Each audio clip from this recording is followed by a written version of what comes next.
मथुरा अचानक बदले मौसम ने एक तरफ तो लोगों को ठंड का एहसास करा दिया है, वहीं दूसरी तरफ किसानों की चिंता भी बढ़ा दी है। गुरुवार को उत्तर भारत में अचानक से मौसम ने करवट ली और बारिश के साथ गिरे ओलों ने लोगों को एक तरफ तो ठंड महसूस करा दी, वहीं दूसरी तरह सरसों किसानों की मायूस है। किसानों का कहना है कि जैसे जैसे फसल पकती है वैसे वैसे कोई ना कोई आफत किसानों के ऊपर फर बनकर टूट जाती है। किसान अपनी फसल को बच्चे की तरह पालता पूछता है, लेकिन वक्त आने पर जब काटने का सोचता है तो कोई ना कोई मुसीबत उसके सामने आ जाती है, या तो सूखा पड़ जाता है या फिर ओलावृष्टि हो जाती है। किसान का हर तरफ से मरना है, आखिर किसान करे तो क्या करे, नीचे से भी मरना है किसान का और ऊपर से भी मरना है।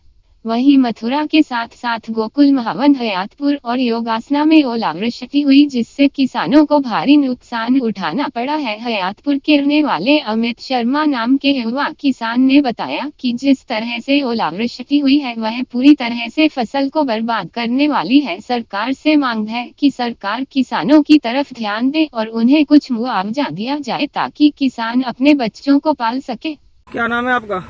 छत्रपाल है साहब मेरा नाम। अच्छा, ये जो झमाझम बारिश और बारिश के साथ में ओले आए हुए हैं और इनके नुकसान किस किस फसल पर प्रभाव पड़ेगा?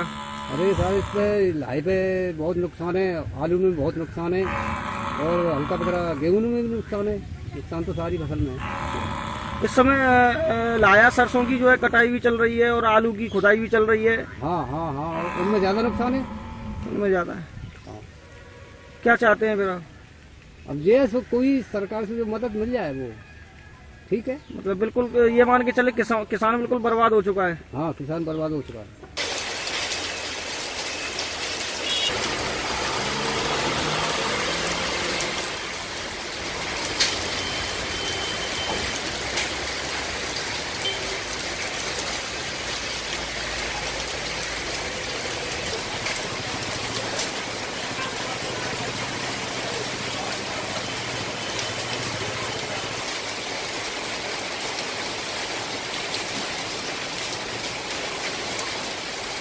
पन्नी भर रही है, कौन ना पन्नी भर रही है यहाँ में।